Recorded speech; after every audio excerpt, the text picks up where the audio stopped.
Bismillahirrahmanirrahim. Wa idza khayyitum bi tahiyyatin fahayyu bi ahsana minha aw rudduha. Assalamualaikum warahmatullahi wabarakatuh. Alhamdulillahilladzi bi ni'matihi tatimmus shalihat. Walhamdulillahilladzi hadana lihada wa ma kunna linahtadiya laula an hadana Allah. Asyhadu an la ilaha illallah wahdahu la syarika lah wa asyhadu anna Muhammadan abduhu wa rasuluh. Allahumma salli wa sallim wa barik ala nabiyyina Muhammadin wa ala alihi wa ashabihi ajma'in. Qala Allah ta'ala fil Qur'anil Karim, a'udzu billahi minasyaitonir rajim. Yarfa'illahu alladhina amanu minkum walladzina utul ilma darajat.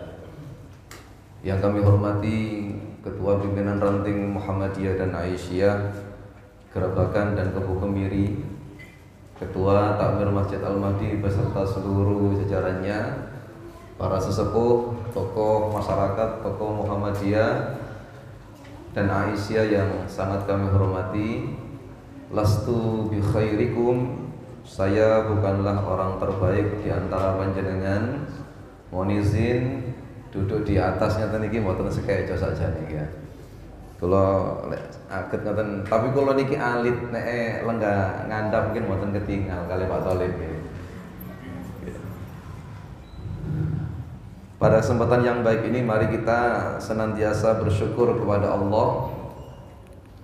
Dalam surat An-Nahl ayat 18, di situ ada pernyataan dari Allah, a'udzubillahi minasyaitonirrajim, wa in ta'uddu ni'matallahi la tuhsuha innallaha laghafurur rahim. Dan jika engkau menghitung berapa banyak nikmat yang telah Allah berikan, maka niscaya kita tidak akan sanggup menghitungnya. Dalam Quran surat Al-Kahfi ayat yang sebelum terakhir itu, jika pepohonan yang ada di atas bumi dijadikan pena, lalu air-air yang ada di atasnya digunakan sebagai tinta untuk menuliskan berapa banyak nikmat yang Allah berikan kepada kita, maka sekali lagi tidak akan pernah sanggup kita menuliskan berapa banyak nikmat itu yang diberikan Allah kepada kita. Walau ji'na bimithlihi madada, meskipun kita menghadirkan dengan komposisi yang sama, kita tidak akan pernah sanggup menghitungnya. Maka mudah-mudahan keluarga kita ini termasuk golongan keluarga-keluarga yang pandai bersyukur, sehingga kita akan ditambahkan nikmatnya oleh Allah. Dan semoga kita berlindung dari segala bentuk kekufuran nikmat, karena dengan kufur nikmat ini yang Allah akan datangkan adalah siksa yang amat pedih. Salawat ma'asalam semoga tetap tercurah atas Rasulullah Muhammad sallallahu alaihi wasallam. Marilah kita awali ngaji malam ini dengan bersama membaca basmalah. Bismillahirrahmanirrahim. Bapak-bapak, ibu-ibu, jamaah yang dirahmati Allah, hari ini kita sedang berada di bulan kemerdekaan Republik Indonesia. Ini kalau merdeka tahun 1945, maka kita sudah 79 tahun merdeka. Ingkang rawuh menika sinten ingkang sampun yuswa 79, Pak? Wonten. Oh, Pak Irawan ini kita 19 tahun. Apa malih Pak Dani? Artinya kita sudah begitu lama merdeka, sehingga usia kemerdekaan itu melebihi kita yang rawuh pada kesempatan malam hari ini. Nah, orang bilang mempertahankan itu lebih susah daripada merebut. Nah, hari ini tema kita ini Bapak Ibu meraih kemerdekaan dalam keluarga muslim, yang semoga melalui kajian malam ini kita semakin merasa lebih merdeka dari waktu-waktu yang sebelumnya, ya. Amin Allahumma amin. Nah, kemerdekaan dalam keluarga muslim itu adalah hal yang sangat penting untuk mencapai keharmonisan dan kesejahteraan. Nah, maka merdeka itu dalam bahasa Arab itu istaqlala yastaqlilu istiqlalun atau istiqlalan. Maka masjid besar yang ada di Jakarta namanya Masjid Istiqlal. Maknanya adalah masjid yang melambangkan kemerdekaan. Nah, kemarin ada syukuran besar-besaran menjelang tanggal 17 namine barian. Enten sing barian nanti. Setahu wonten barian nggih. Barian nggih ngoten. Barian niku asal katanya bahasa Arab. Baro'a yabra'u, bar'an. Barian. Nah, ketemu. Artinya nopo? Bebas. Maknanya adalah bebas, merdeka, sami. Ya, dalam rangka meluapkan kesyukuran tentang kemerdekaan ini menjadi penting. Pada saat zaman Rasulullah masih berlaku zaman perbudakan. Nah, ketika itu Abu Bakar As-Siddiq setelah sepeninggal Rasulullah, salah satu misi besarnya adalah memerangi orang-orang murtad, memerangi orang yang tidak mau bayar zakat, memerangi para nabi palsu, dan membebaskan perbudakan. Tercatat dalam sejarah Abu Bakar As-Siddiq itu membebaskan 7 orang budak. Satu diantaranya adalah Bilal bin Rabah. Nah, kalau zaman sekarang Bapak Ibu tentu kita sudah sangat merasakan kemerdekaan. Tetapi merdeka ada frame, ada batasnya. Bukanlah kebebasan tanpa aturan, karena Islam mengajarkan kebebasan itu terikat oleh norma-norma yang justru dengan norma itu akan menjadikan kita ini semakin merdeka. Bayangkan kalau kita tidak memiliki norma aturan, baik norma agama maupun aturan umum, orang semaunya, maka hak kita itu terampas oleh kebebasan orang lain. Nah, ini alhamdulillah kita sudah merasakan bagaimana tata aturan kehidupan yang luar biasa, apalagi di masyarakat perumahan. Ini mindsetnya itu orang-orang perumahan adalah orang-orang yang memiliki tingkat akademik yang lebih tinggi, ya. Karena nomaden, bukan nomaden ya, maksudnya datang baru ya. Kemudian pendidikan baru, tempat kerjanya dekat. Nah, barangkali kemudian lebih kemudian bisa mengikuti norma yang ada. Nah, saya lebih kerucutkan bahwa merdeka itu Bapak Ibu dalam Islam itu ada 3 poin mendasar. Pertama, bebas dari tirani. Ini tentu kemerdekaan dalam Islam itu adalah segala bentuk penindasan, baik itu kepada masyarakat dalam lingkup kecil maupun lingkup besar, apalagi negara, baik fisik maupun mental. Ini kita harus sudah terbebas dari itu. Nah, alhamdulillah hari ini Indonesia sudah 79 tahun. Nah, yang sedang terjadi perang hari ini adalah saudara-saudara kita di Palestina. Nah, ini merupakan sebuah kondisi yang na'udzubillah semoga tidak lagi terjadi di negara kita tercinta ini. Sebab perang itu bapak-bapak lebih paham, yang lebih sepuh dari saya itu lebih paham bagaimana kondisi zaman penjajahan. Bahkan pasca penjajahan pun, pasca kemerdekaan itu masih diselimuti dengan nuansa-nuansa penjajahan yang luar biasa, membekas dalam konsep pendidikan yang ada di dalam rumah tangga. Betul Pak? Bapak saya bilang bahwa dulu beliau baru boleh sarapan kalau sudah melakukan ABCD. Nah, baru sarapan diberikan. Makan siang baru boleh diberikan kalau sudah melakukan A, B, C, D. Makan malam baru diberikan kalau sudah melakukan A, B, C, D. Leres napa mboten, Pak? Nggih napa mboten? Nggih.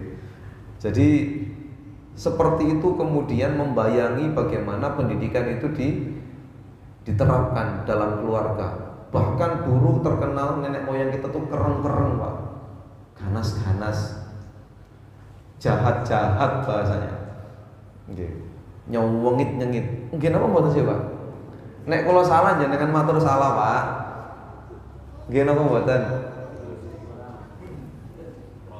Nggih, rada nyewengit karena memang dampak dari penjajahan. Sampai kemudian nangani anak di dalam rumah pun yang lebih banyak main adalah fisik. Salah sedikit plak, salah sedikit plak. Nah, ada min plus dan seterusnya dan seterusnya. Nah, yang jelas hari ini alhamdulillah Indonesia secara de jure dan de facto sudah betul-betul dinyatakan negara yang merdeka. Niki alhamdulillah. Akhirnya kita bisa menjalani tata kehidupan masyarakat ini dengan damai. Niki alhamdulillah, Pak. Coba jenengan kali kula sedaya niki dalam keadaan terjajah, ya Allah, ngeri, Pak. Mboten saged sekolah, mboten saged macam-macam, ekonomi morat-marit dan seterusnya. Oke, kemarin 2 tahun lebih kita dipenjara oleh COVID-19. Itu dipenjara, Pak. Mboten ketinggal. Oke. Tapi kekhawatiran sungguh sangat luar biasa. Hampir semua lini kehidupan lumpuh. Pendidikan lumpuh, bisnis lumpuh, macam-macam lumpuh. Betul, Pak? Oke. Niku dijajah sedikit sebentar oleh COVID-19. Baik, yang kedua, merdeka dalam Islam itu adalah kebebasan dalam menjalankan agama. Niki alhamdulillah, Pak. Napa malih teng Tulangan, Wonoayu dan sekitarnya niki, masjid-masjid, musola-musola niku tumbuh subur. Bahkan saya menemukan jarak musola paling dekat itu di daerah Tulangan, niku di daerah Wersah mriku Wingking niku. Jarak musola kali musola niku selisih 2 rumah. Masya Allah. Saking suburnya beragama, saking diperbolehkannya beragama, sampai kemudian berdiri. Bahkan sekarang masjid besar berdiri megah. Teng Peruntas niki lek mboten kula lepat, hampir setiap 2 blok niku enten masjid. Coba di cross check. Nggih. Blok O kali P niku enten masjid.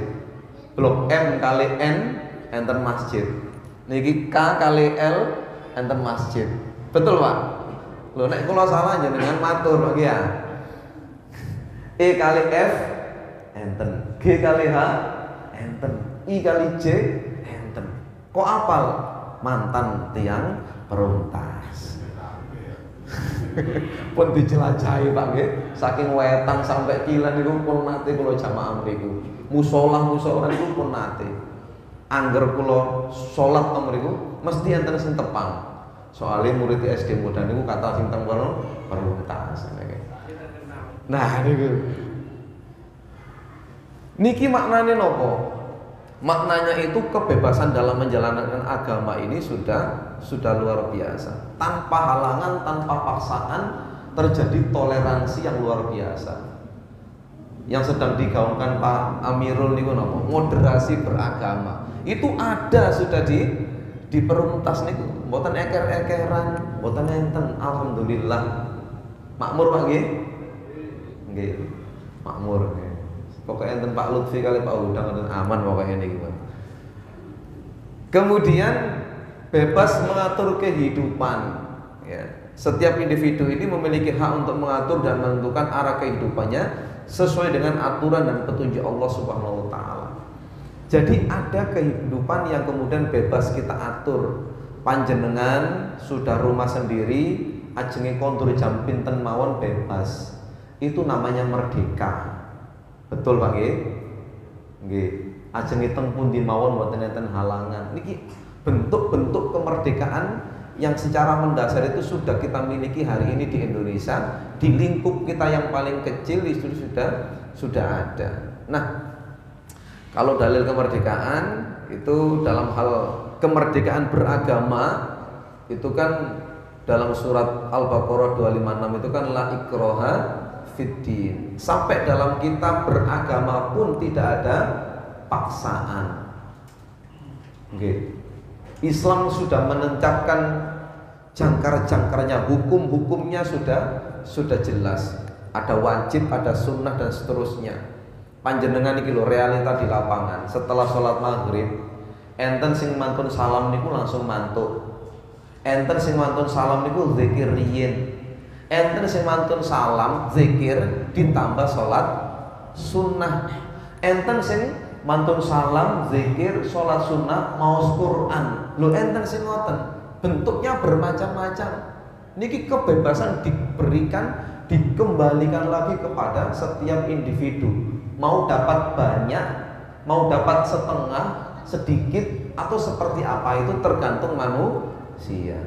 Hari ini kulolan panjenengan setoyo ini sedang menumpuk amal solih, sedang nabung Pak. Kinten-kinten tabungan kula lan panjenengan sedaya niki pun kathah napa dereng? Lho kok semerap jenengan? Nanti ngecek. Oh, kagungan ATM amal saleh ketinggalan ini. Napa M-banking amal saleh. Seandainya setiap manusia itu diberikan kemudahan cek amal soleh melalui M-banking, net banking maupun ATM, kira-kira apa yang terjadi? Kira-kira yang kurang dicek saldonya, ya Allah sudah umur 65 tahun saldo amal soleh tasik sekian. Nah itu enten upaya.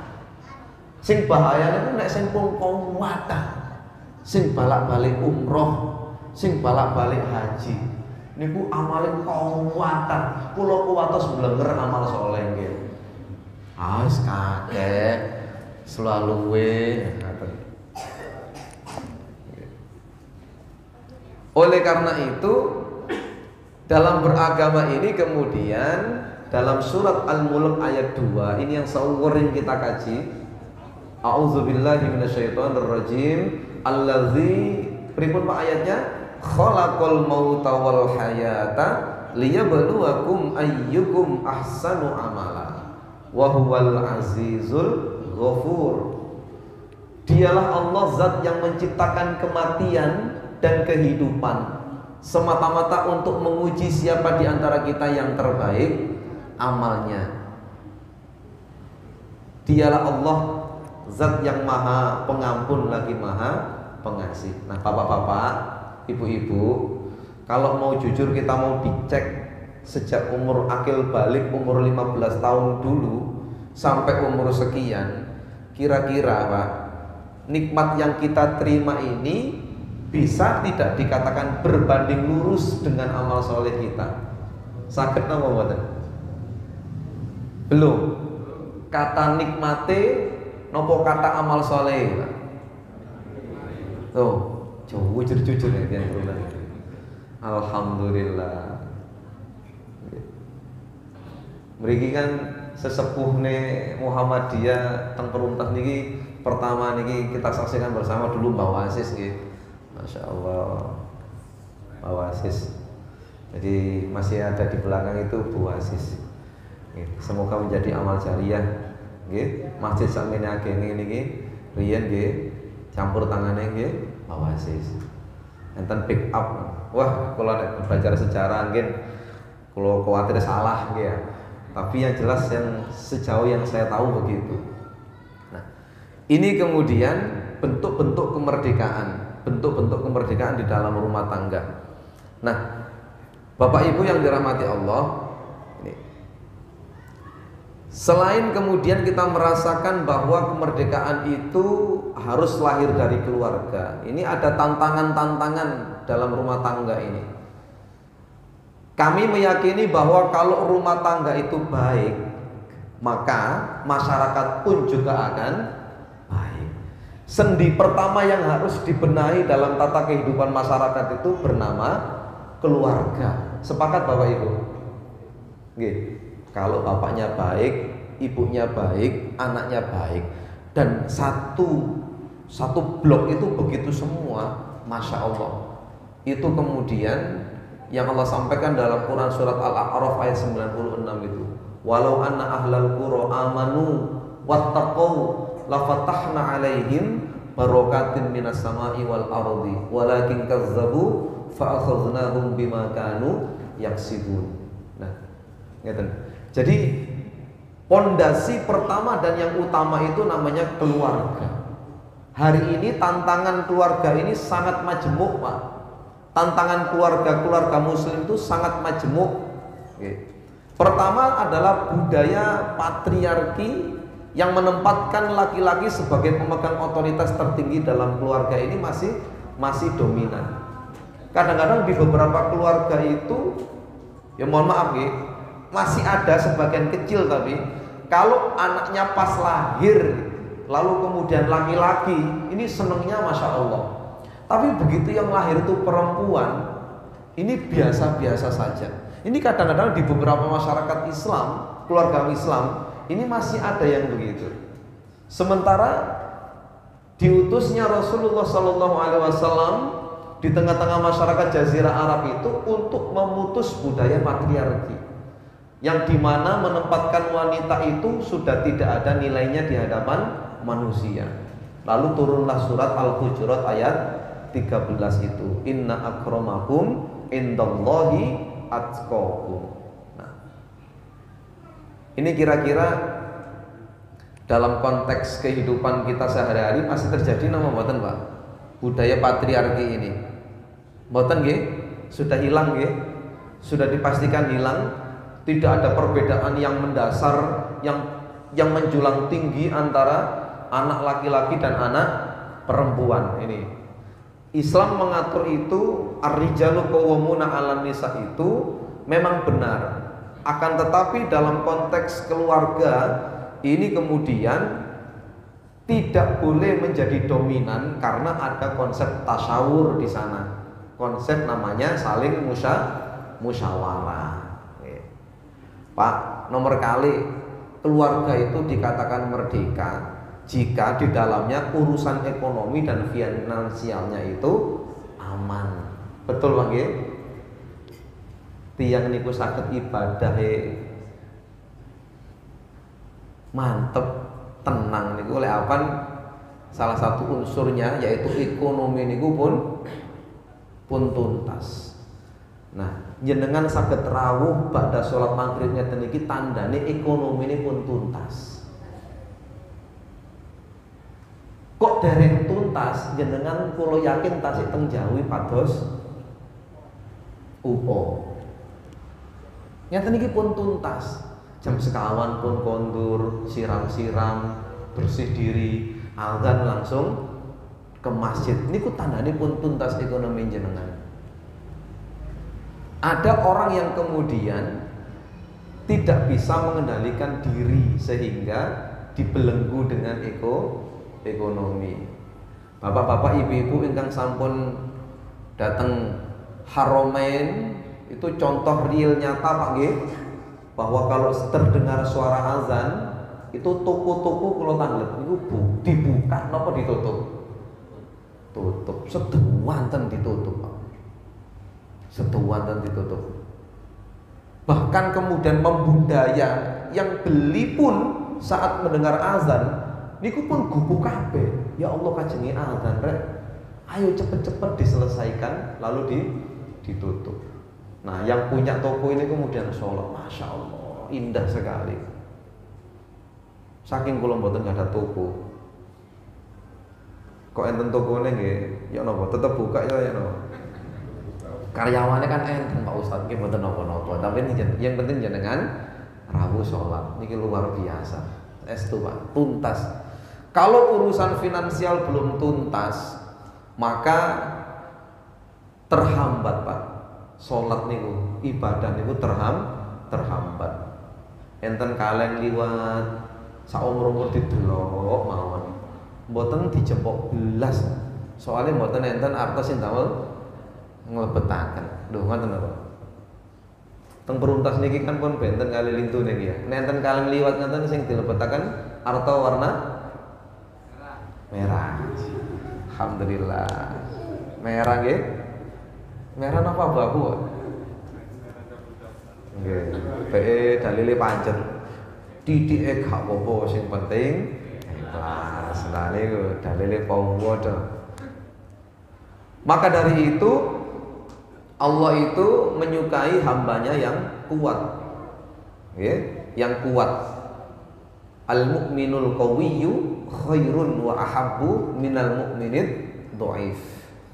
Mukmin yang kuat itu Pak lebih dicintai, lebih baik dan lebih dicintai oleh Allah daripada mukmin yang lemah.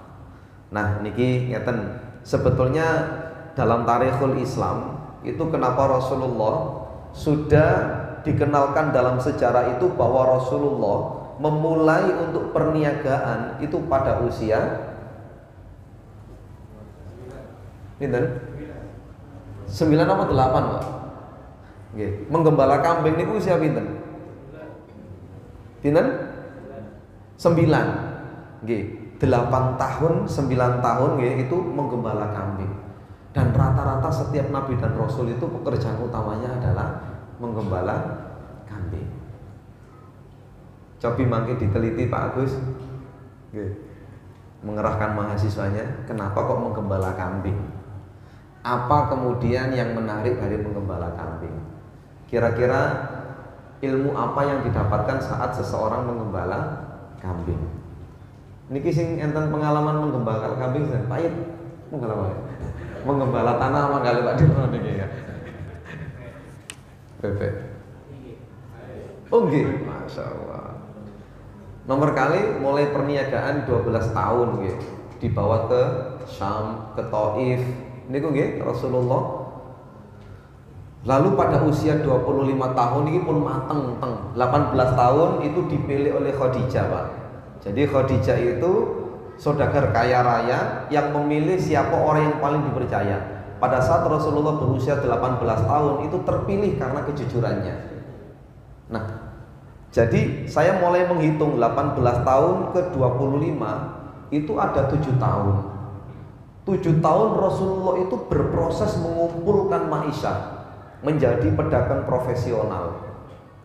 Nah, selepas 25 tahun itu menikah, ngapunten Rasulullah itu mboten senden kayu jati, Pak. Dalam teori ke sejarah itu Rasulullah enak menikah dengan Khadijah sendenan kayu jati. Nah, saniki sendenan cor-coran. Nggih Pak Ali. Oh enake. Mboten ngoten Pak sejarahe, mboten. Rasulullah menikah dengan Khadijah niku mboten bondo awak tok. Tapi pun mapan niku wae ekonomi ini. Umur 18 sampai 25 itu dalam waktu 7 tahun. Itu jenengan kalau sejarah diteliti lagi berapa maharnya Rasulullah? 100 onta. Ayo. 100 onta niku pinten?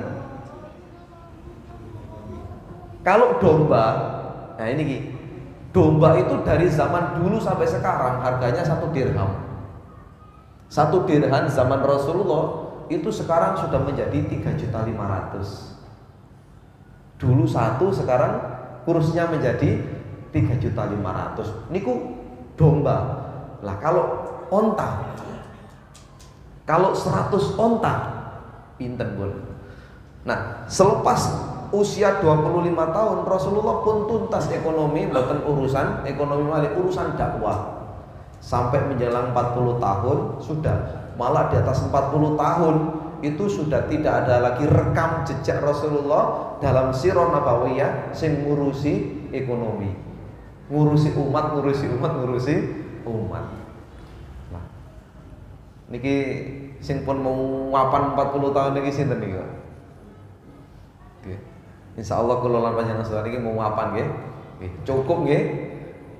Nggih, mboten usah sugih sing penting cukup damel tumbas mobil, cukup damel tumbas kriya, cukup. Nah, niku damel anake kuliah, cukup. Sing penting cukup nggih. Niki Pak. Maka urusan ekonomi ini juga harus kita pikirkan untuk anak-anak kita, gitu. Monggo dituwa to sing suwae kersane putra-putrine niku mboten kelabakan urusan ekonomi. Minimal dipatosaken dalane mawon. Nek mboten usah dituntun terus-terusan, minimal dipatosaken dalane, ilmune. Bisa berupa dengan pendidikan yang tinggi atau ilmu bisnisnya diturunkan atau link-linknya, kolega-koleganya ditunjukkan. Nah, ngoten.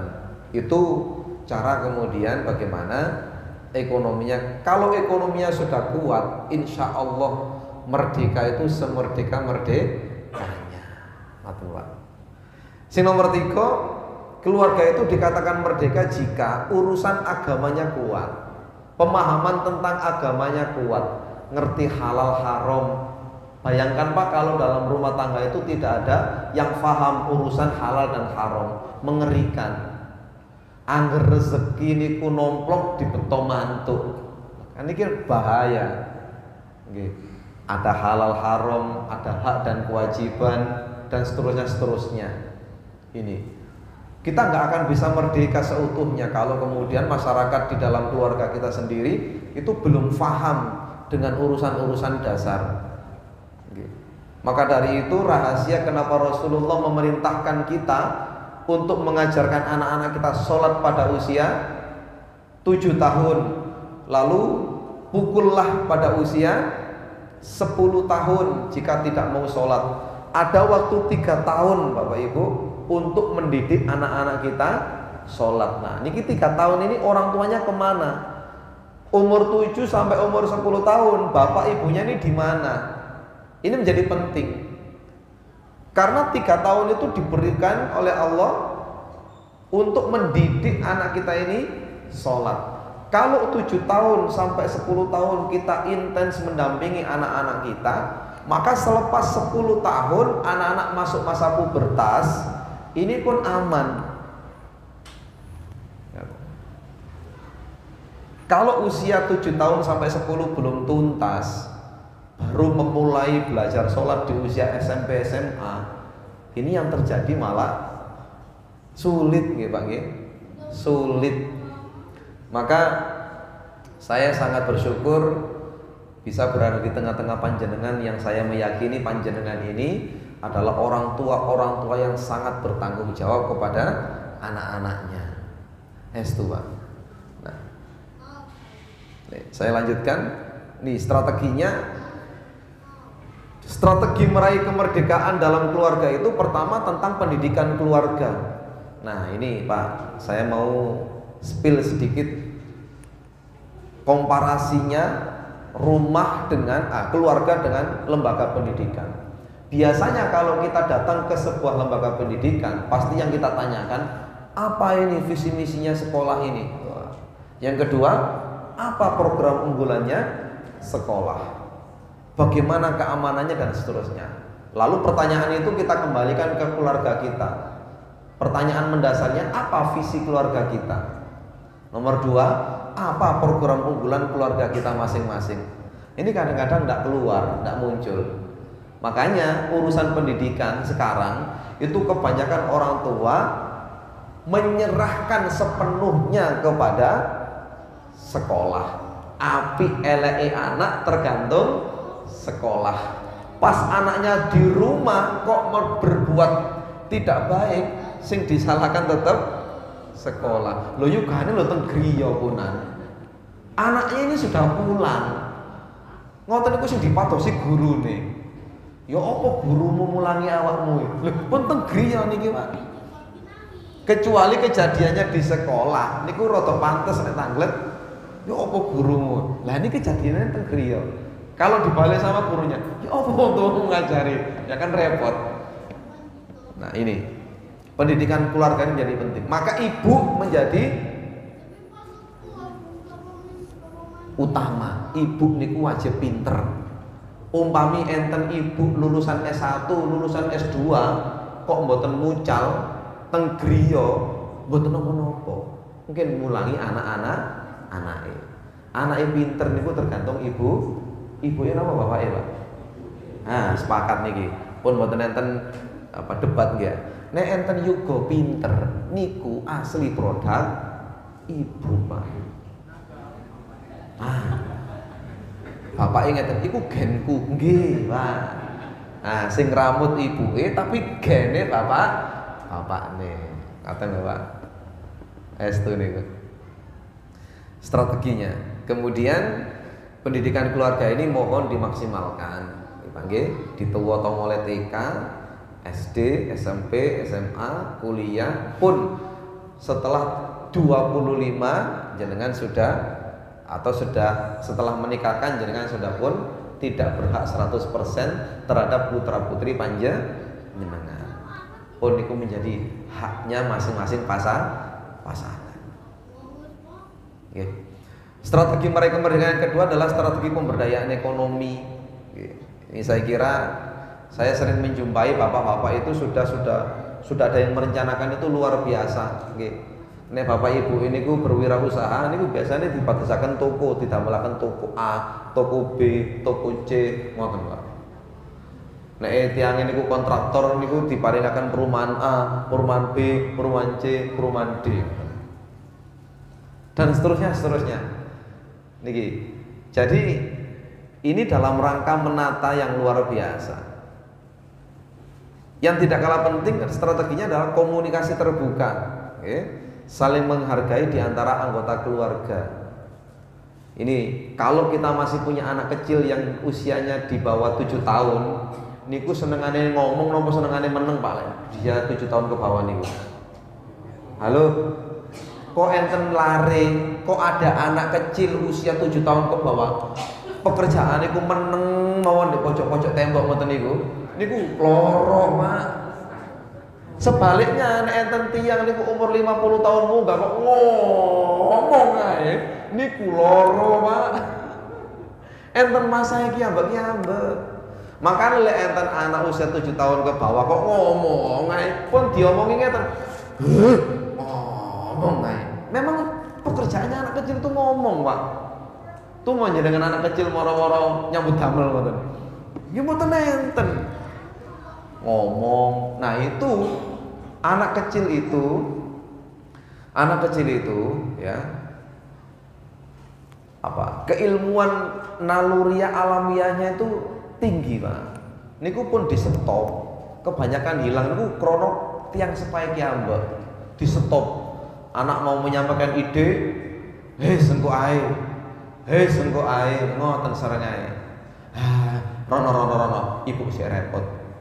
Karo bapakmu moro nang bapake ngoten diparani anake ngoten. Rono nang ibumu. Anake diimbal-imbal. Nang ibuke gak oleh, nang bapake nggih gak oleh. Nang diterusan anake, Pak. Ada tempat yang nyaman. Anak itu kalau secara fitrah nggih, mangke teng griya, Pak nggih. Ngapunten sing enggak ada yoga umur 7 ke bawah, 7 ke bawah niki. Nek 70 ke atas jangan, Pak.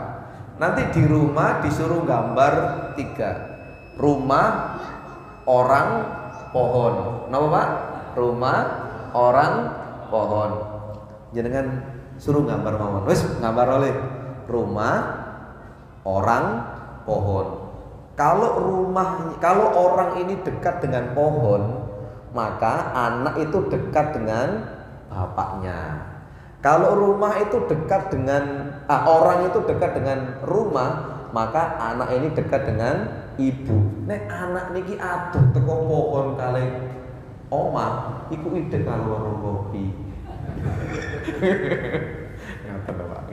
Jadi monggo jenengan komunikasi terbuka. Setiap punya masalah monggo ditanya. Hadir. Nah niki. Terus niki Pak. Niki foto kula, sanes fotone tiyang lintu. Ada dalam mewujudkan kemerdekaan dalam rumah tangga itu ada peran suami dan istri, enten kerjasama. Kadang iku bojo niku ketokane pegel ngoten. Ngurusin apa? Kumbahan dipe, diumbah, disetrika, rusuh maneh. Ngowoten terus ya dengan pewenat ya. Nah niku nek jenengan niku ningali kuman kuwata pun diomong tok ayo kuman akeh ini gak umbah-umbah di pun ngoten Pak langsung mawon dicanda nggih wong ada mesin cuci mawon nggih ya pun dicanda dilebetaken bantu-bantu giling dan seterusnya kerjasama Pak nggih urusan sekolah nggih ngoten dijak sharing karo bojone di sekolah nang dia meneng ae bapake sekarep sampean tit pun ngoten enten kerjasama diajak sharing nentokno sekolah nih lho mboten saged napa malih dijak sharing urusan bayar Pak bayar ayo sekolah bayar ayo anjene sini sekolah niku nggih bayar Pak maksud kalau ngoten kerjasama nggih Pak nggih urusan rumah kerjasama urusan pendidikan kerjasama nek enten sing sakit niku nggih kerjasama kadang sing ngompres ibune terus bengi-bengi tangi bapakne turu ngene kelakon anaknya panas tinggi bapaknya turu senggar keturutan ibunya mboten saged setiap 10 menit sekali itu bangun ngompres ganti kompres ganti toyo memang niku peran ibu tapi jenengan nggih ngoten sing ketinggal malih napa nek gak ada yogo alit niku sing malekan sinten riyen niku lho Pak riyen Pak jenengan eling-eling 25 tahun yang lalu nek enten lari alit niku lho sing paling sering melekan niku sinten kali-kali ini ngaten lho cendang aman ya kali-kali ini melek pun ini kerjasama lalu saling mendukung ada apa monggo ini termasuk anak-anak kita ini saling mendukung kalau positif didukung Pak apa yang menjadi kiprahnya anak-anak kegiatannya anak-anak di sekolah kalau baik didukung nek bapak ini dipamiti Pak kula temu kok meneng tadi bapak kok meneng ae ngoten sih gak mboten asal tadi bapak ini mboten asal meneng mawon tapi meneng-meneng moro ngaplok ini mboten saged mboten asal harus ada kontribusi supaya apa komunikasinya efektif kalau anak punya masalah punya rezeki ngeten lho Pak ngapunten niki saderenge ditutup ya kalau orang tua itu hadir di saat anak punya masalah atau hadir di saat anak itu sedang gembira pada saat nanti anak itu menjadi orang dewasa anak-anak itu akan dengan mudah berbagi dengan jenengan sebaliknya kalau jenengan di saat anak punya masalah atau punya kebahagiaan jenengan tidak hadir mereka itu enggan berbagi dengan jenengan nah niki ngisi repot nih pun niki untuk anak-anak mari kemudian betul-betul kita tanamkan nilai tadi sore anak saya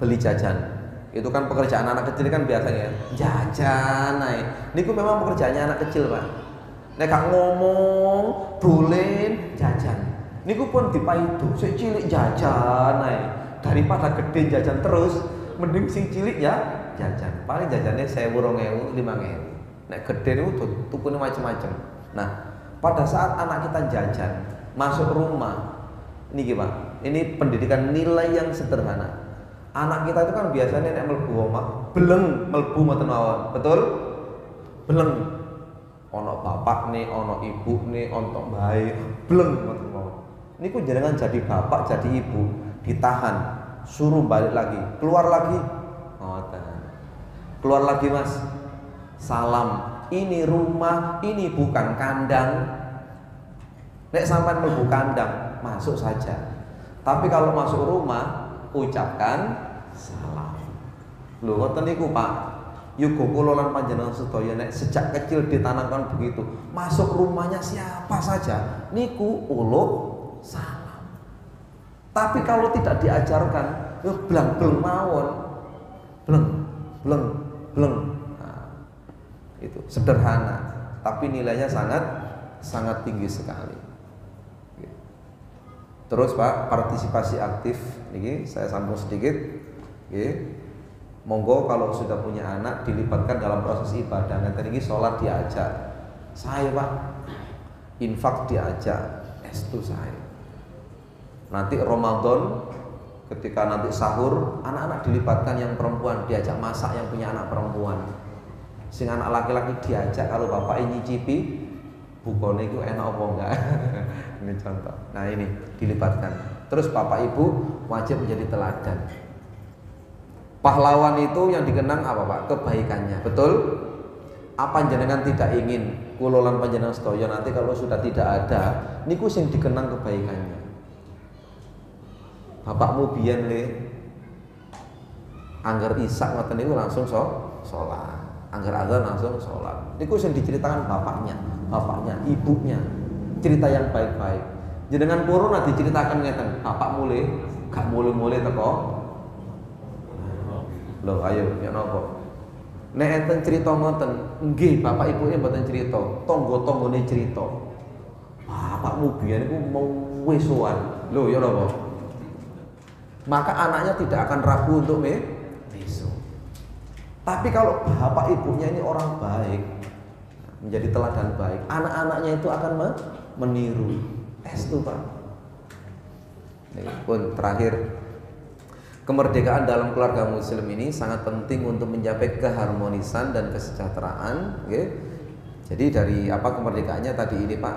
Jadi tolok ukur kemerdekaannya. Okay.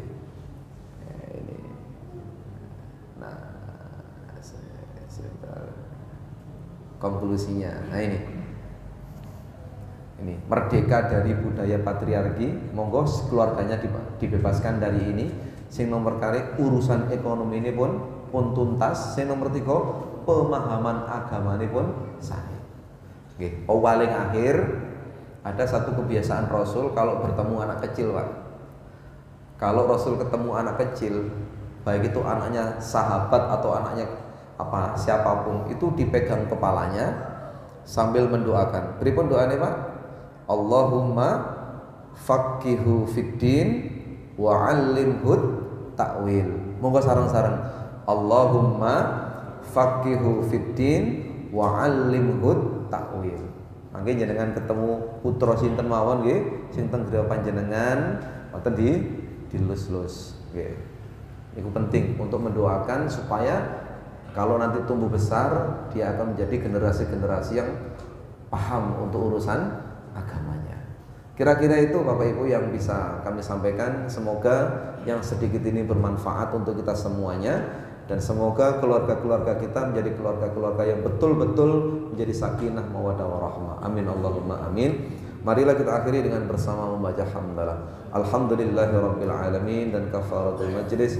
Subhanakallahumma wa bihamdika asyhadu an la ilaha illa anta astaghfiruka wa atubu ilaik. Assalamualaikum warahmatullahi wabarakatuh.